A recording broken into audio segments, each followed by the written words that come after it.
అఖండ మండలాకారం వ్యాప్తం ఏన చరాచరం తత్పదం దర్శితం ఏన తస్మై శ్రీ గురవే నమః. వ్యాసం వసిష్ఠ నప్తారం శక్తే పౌత్రమకల్మషం పరాశరాత్మజం వందే శుకతాతం తపోనిధిం.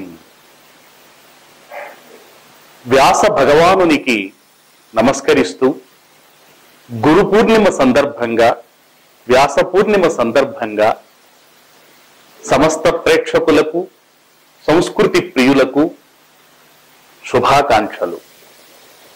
గురు పూర్ణిమ అనేది అత్యంత పవిత్రమైనటువంటి పర్వదినం. మన సంస్కృతిలో గురు సంప్రదాయం చాలా గొప్పది. ఆ గురు సంప్రదాయం వ్యాస భగవానుని యొక్క మహత్వాన్ని చాటి చెప్పేటువంటిది. గురు శబ్దం భారతీయ సంస్కృతిలో ఒక మహోన్నతమైనటువంటి స్థానంలో ఉంచినటువంటి పదం. మనం లోకంలో గురు అనే పదాన్ని చాలా చోట్ల ఉపయోగిస్తున్నాం. కానీ గురు శబ్దం, గురువు అనే పదం చాలా సార్థకమైనది, మహోన్నతమైనది, మహోజ్వలమైనది. గురువు అని ఎవరిని అనాలి? ఈ వివేకం ఈనాడు లోపించింది. ఎందుకు అంటే మనం నిత్య జీవితంలో రోడ్డు మీదకి వెళ్ళినా, కార్యాలయంలోనైనా, ఎక్కడైనా ఏం గురు అని ఒక పదాన్ని వాడేస్తున్నాం. కానీ గురువు అని ఎవరిని అనాలో మన సంప్రదాయం, సంస్కృతి మనకి నిర్దేశించింది. మానవ జాతి యొక్క అజ్ఞానాన్ని పోగొట్టి లోపల ఆత్మజ్ఞానపు వెలుగుల్ని ఎవడైతే నింపుతాడో అటువంటి మహనీయుల్ని గురువు అనాలి. అటువంటి మహనీయులైనటువంటి గురువులు ఒక సత్సంకల్పంతో మానవ జాతికి జ్ఞాన నిర్దేశం చేశారు. అటువంటి సద్గురువుల యొక్క పరంపరను తలుచుకుంటూ వారినందరినీ పూజించవలసినటువంటి పర్వదినం, పవిత్రమైనటువంటిది ఈరోజు. వ్యాస భగవానుడు ఈ పర్వదినాన్న ఎందుకు ఆరాధించబడుతున్నాడు అనంటే, వ్యాస భగవానుడు సమస్తమైనటువంటి మానవ జాతికి తన అద్భుతమైనటువంటి వాంగ్మయ రాశితో జ్ఞానమనేటువంటి తేజస్సుని నింపి అజ్ఞానమనేటువంటి చీకటిని ఆయన పోకార్చాడు, పారద్రోలాడు. అందుకని వ్యాస భగవానుణ్ణి సమస్తమైన భారత సంతతి ప్రప్రథమ గురువుగా, ఆద్యుడు, అంతేకాదు పరమ పూజ్యుడు అయినటువంటి సద్గురువుగా ఆరాధించడం జరుగుతోంది. ఆషాఢ పూర్ణిమ నాడు వ్యాస భగవానుడు ఉద్భవించాడు, అవతరించాడు. అందుకే ఆషాఢ పూర్ణిమని వ్యాస పూర్ణిమ అని కూడా మనం పిలుస్తున్నాం. వ్యాస భగవానుడికి అసలు పేరు కృష్ణ ద్వైపాయనుడు. కృష్ణ అనేటువంటి నామం, పేరు మహాభారతంలో మనకి చాలా చోట్ల కనిపిస్తుంది, చాలా మందికి కనిపిస్తుంది. ముఖ్యంగా సమస్తమైనటువంటి మానవ జాతికి గీతోపదేశం ద్వారా కళ్ళు తెరిపించి కర్తవ్యం వైపు ఉన్ముఖుల్ని చేసినటువంటి అవతార పురుషుడు శ్రీకృష్ణ భగవానుడు ఒకడు. అలాగే బ్రహ్మసూత్రాలను రచించి మానవ జాతికి ఆధ్యాత్మికమైన వెలుగుల్ని నింపినటువంటి వాడు కృష్ణ ద్వైపాయనుడు, పరాశర మహర్షికి జన్మించినటువంటి వాడు. అలాగే ద్రౌపదికి కూడా కృష్ణ అని పేరు ఉంది. ఇలా చూస్తే మహాభారతంలో కృష్ణ అనేటువంటి నామధేయంతో మనకి కనిపిస్తారు. అలా కృష్ణ అనే పేరుతో ద్వీపంలో జన్మించాడు కాబట్టి ఈయన పరాశర మహర్షికి ద్వైపాయనుడు అనే పేరుతో కృష్ణ ద్వైపాయనుడుగా ఈయన ప్రసిద్ధుడు. అయితే ఈయన అవతరించిన తరువాత అమితమైనటువంటి తేజస్సుతో తపస్సు చేసి జ్ఞానాన్ని పొంది మహనీయమైనటువంటి ఆత్మజ్ఞానాన్ని పొందినటువంటి వాడు. ఆ తపస్సు కోసం బదరీవనానికి వెళ్ళి బదరీవనంలో తపస్సు చేయటం వల్ల బాదరాయణుడుగా ప్రసిద్ధి చెందాడు. ఈయన పరాశర మహర్షికి పుత్రుడు కాబట్టి పారాశర్యుడయ్యాడు. ఇదిగో ఇంత మహనీయుడు 28వ వ్యాసుడుగా, అంటే వ్యాస అనే శబ్దము ఒక పదవి, అది గురుస్థానం. అది ఎవరైతే కలియుగంలో సమస్త జనులకు ఒకటిగా ఉన్న వేదరాశిని విభజించి 4గా ఆ వేదములందు ఉన్నటువంటి అనంతమైన జ్ఞానాన్ని అందుకోవటానికి సౌలభ్యం కల్పిస్తాడో అటువంటి వాడిని వ్యాసుడుగా పేర్కొన్నారు. ఈ వ్యాస పరంపర, ఈ వ్యాస గురు పరంపర చాలా గొప్పది. అటువంటి వ్యాస పరంపరను అధిష్ఠించిన 28వ వ్యాసుడు మనకి ద్వాపర యుగాంతంలో శ్రీకృష్ణ ద్వైపాయనుడుగా, బాదరాయణుడుగా, పరాశర మహర్షి పుత్రుడుగా ప్రసిద్ధి చెందినటువంటి మహనీయుడు వ్యాసపీఠాన్ని ఎక్కాడు. ఆయనే వేద వ్యాసుడుగా ప్రసిద్ధి చెందాడు. కాబట్టి వ్యాసపీఠం అది ఒక గురుపీఠం. అటువంటి గురుపీఠాన్ని అధిష్ఠించినటువంటి 28వ వ్యాసుడుగా పేర్కొనదగినటువంటి వాడు ఈయన. అటువంటి వ్యాస భగవానుడు 1,25,000 శ్లోకాలతో పంచమ వేదంగా ప్రసిద్ధి చెందిన మహాభారతాన్ని ధర్మదీపంగా మనకి అందించినటువంటి వాడు ఆయన. అనేకమైన ఉపాఖ్యానాలతో ధర్మం ఎలా ఆచరించాలో ఒక్కొక్క పాత్ర ద్వారా తెలియజేస్తూ, అధర్మం ఆచరించినట్లయితే ఏ విధంగా ఉంటుందో కొన్ని పాత్రల ద్వారా మనకి చాటి చెబుతూ మహాభారతాన్ని వేదస్వరూపంగా అందించినటువంటి వాడు ఈయన. అంతేకాదు 18 పురాణాలను అందించినటువంటి పురాణ వాంగ్మయకర్త.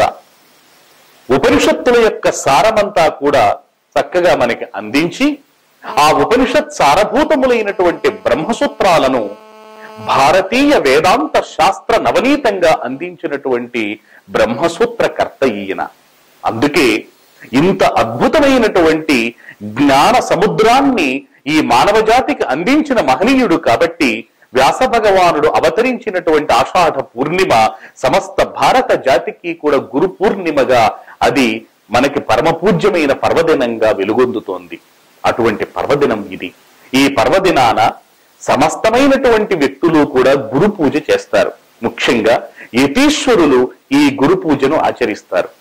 ఈ సమయంలో చాతుర్మాస్య దీక్షను స్వీకరించి ఆషాఢ శుద్ధ ఏకాదశి నుంచి కార్తీక శుద్ధ ఏకాదశి వరకు కూడా 4 మాసాల పాటు యతీశ్వరులు నదీ తీరాలలో ఏదో ఒక చోట స్థిరంగా ఉంటూ సమస్తమైనటువంటి జనుల్ని కూడా ఒక చోట చేర్చి ఆధ్యాత్మికమైనటువంటి బోధలతో వారినందరినీ కూడా జ్ఞానజ్యోతులతో వెలుగొందేటట్టుగా చేస్తారు ఈ 4 నెలల పాటు. ఈ చాతుర్మాస్య దీక్షకు ఇదిగో అంకురార్పణ జరిగేది ఆషాఢ మాసంలోనే.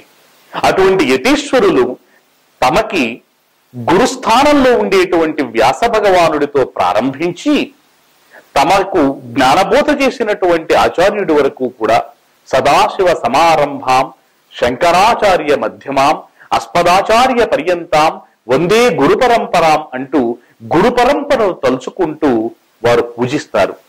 ఈ వ్యాస పూర్ణిమ రోజున యతీశ్వరులు అలాగే గృహస్థులు కూడా ఒక చోట చేరి బియ్యము పోసి ఒక చోట, ఆ బియ్యము పోసినటువంటి ప్రదేశంలోనే నిమ్మకాయలను ఉంచి పూజించటం జరుగుతుంది.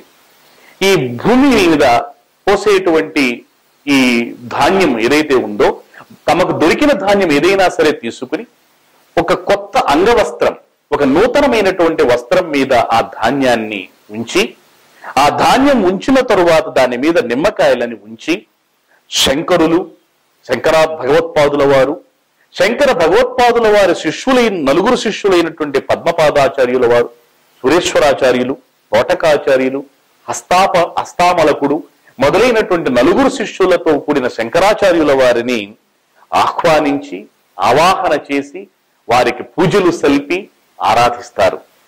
ఈ విధంగా ఆరాధించటం వల్ల ఒక యతీశ్వరునికి పరమ సద్గురువైనటువంటి శంకరాచార్యుల వారికి వారి శిష్యులే 4 కూడా ఈ గృహస్థులు భిక్ష ఉంచినట్టుగా ఒక ప్రతీక అది ఒక సింబాలిక్ మీనింగ్ అన్నమాట. కాబట్టి ఈ బియ్యాన్ని యతీశ్వరులు పరమ గురువులైనటువంటి శంకర భగవత్పాదుల వారు వారి శిష్యులు కూడా స్వీకరించినట్టుగా భావించాలి.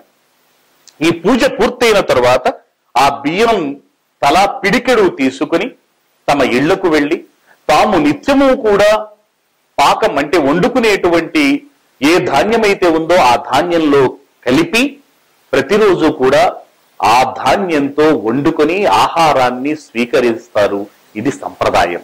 నిమ్మకాయలు దేనికి అంటే కార్యసిద్ధికి అది ప్రతీక. అందుకే నిమ్మకాయల్ని యతీశ్వరులు వస్తే దండగా కట్టి వారికి సమర్పిస్తాం మనం. అలాగే నిమ్మకాయల్ని మన వాహనాలకు కడతాం. అలాగే నిమ్మకాయల్ని మనం గ్రామదేవతలకు సమర్పిస్తాం. ఇవన్నీ దేనికి అంటే మనము కార్యసిద్ధిని కోరుకుంటూ వారికి సమర్పించటం. బియ్యము దేనికి అంటే యతీశ్వరులకు భిక్షగా ఉంచటం. ఇది ఈ ఆషాఢ పూర్ణిమ రోజు, గురు పూర్ణిమ రోజు చేసేటువంటి ఆరాధన. అలాగే సమస్తమైనటువంటి యతీశ్వరులు కూడా ఒక నదీ తీరంలో ఉండి ఎక్కడికి కదలకుండగా అక్కడే ప్రజలందరినీ కూడా ఒక చోట చేర్చి వారికి బోధలు చేస్తూ ఆధ్యాత్మికమైన జ్ఞానాన్ని అందించాలి. ఇదే చాతుర్మాస్య దీక్ష అన్నమాట. ఈ చాతుర్మాస్య దీక్ష మనకి భారతదేశంలో అంతటా కనిపిస్తూ ఉంటుంది. సమస్త పీఠాధిపతులు యతీశ్వరులు కూడా దీన్ని నిర్వర్తిస్తూ ఉంటారు. ఈ 4 నెలలు కూడా వర్షాలు కురిసే సమయం కాబట్టి వర్షాలు కురిసే ఈ సమయం పర్యటించడానికి యతీశ్వరులకు సౌలభ్యం ఉండదు కాబట్టి వారు ఒక నదీ తీరంలో ఉండి తమ బోధల్ని అందిస్తారు. ఒక యతీశ్వరుడైన వాడు ఎక్కడా కూడా ఒక్క రాత్రి కూడా ఉండకూడదు. శుక మహర్షి గోదోహన కాలం అంత మాత్రమే ఒక చోట ఉండేవాడట. అంటే ఆవు పాలను పిదికేంత సమయము మాత్రమే ఉండేవాడు ఆయన. కాబట్టి ఏ గృహస్థుడి దగ్గర కూడా యతీశ్వరుడైన వాడు, సన్యాసి అయిన వాడు అంత సమయం కంటే మించి ఉండకూడదు. ఆవు పిదికేంత సమయం అంటే ఎన్ని గడియలు, ఎంత తక్కువ సమయం, ఎంత స్వల్పకాలం. కాబట్టి అలా ఎక్కడా ఉండకుండగా పర్యటించే స్వభావము కలిగినటువంటి యతీశ్వరులు, సన్యాసులు ఒక చోట ఉండి తమ యొక్క సౌకర్యంతో ప్రజలందరినీ జాగృతుల్ని చేసేటువంటి అవకాశం కోసమే చాతుర్మాస్య దీక్ష. వారు పర్యటించాలి అంటే వర్షాకాలము అది సుకరంగా ఉండదు కాబట్టి ఈ చాతుర్మాస్య దీక్ష ఆషాఢ మాసంలో చేయటం జరుగుతుంది. ఇంత పవిత్రమైనటువంటిది వ్యాస భగవానుడి యొక్క అద్భుతమైనటువంటి ఆ జ్ఞాన వారాశిని పొందటానికి సమస్త జనులు కూడా ఈ గురు పూర్ణిమను సద్వినియోగం చేసుకుంటారు. అంతేకాదు అటువంటి సద్గురు పరంపర మన భారతదేశంలో అద్వితీయమైనటువంటిది. ఈ సద్గురు పరంపరలోని ఆ వ్యాస పూర్ణిమను, గురు పూర్ణిమను గొప్పదనాన్ని చాటి చెప్పటం కోసమే ఈనాడు అందరి చేత పూజలు అందుకుంటూ ఉన్నటువంటి సద్గురునాథుడు షిరిడి సాయిబాబా కూడా గురు పూర్ణిమను భక్తులందరికీ కూడా ఒక గొప్ప పర్వదినంగా వారు చేసుకోవలసిందిగా ఆనాడు ఆదేశించారు. అందుకే ఈ రోజున గురు పూర్ణిమ రోజు భారతదేశమే కాదు ప్రపంచమంతటా కూడా బాబా భక్తులందరూ కూడా ఈ గురు పూర్ణిమను నిర్వర్తించుకోవటం జరుగుతుందన్నమాట.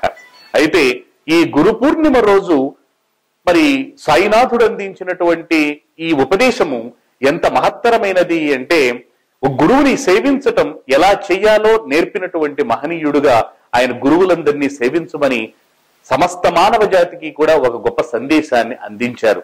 తద్విద్ధి ప్రణిపాతేన పరిప్రశ్నేన సేవయా అనేటువంటి భగవద్గీత శ్లోకానికి సాయినాథుడు ఒక గొప్ప వ్యాఖ్యానం చేసి ఒక గురువుని ఎలా సేవించాలి అంటే ఒక శిష్యుడు, ఒక సాధకుడు మొట్టమొదటి గురువుకి ప్రణిపాతేన వినయంతో నమస్కారం చేసి తనని తాను అర్పించుకోవాలి ముందు. ఆ తరువాత ఆయన యొక్క బోధలు విని ఆ బోధల వల్ల తనకు కలిగినటువంటి సందేహాలు ఏమన్నా ఉంటే వాటిని జాగ్రత్తగా ప్రశ్నించి ఆ సందేహాలు తీర్చుకుని జ్ఞానాన్ని సమగ్రం చేసుకోవాలి. పరిప్రశ్న అంటే అది. అంతేగాని మనకి తోచినటువంటి చెత్త ప్రశ్నలన్నీ వేయకూడదు.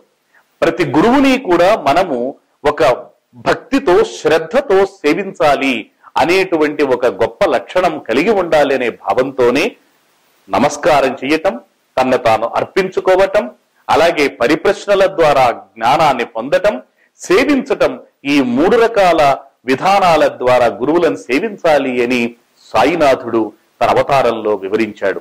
ఇంతేకాదు ఈ మన భారతీయ సద్గురు సంప్రదాయంలో మహత్తరమైనటువంటి అటు శైవ సంప్రదాయంలో చూస్తే దక్షిణామూర్తి, ఇటు మరి వైష్ణవ సంప్రదాయంలో అద్భుతమైనటువంటి గురు సంప్రదాయం ఉంది.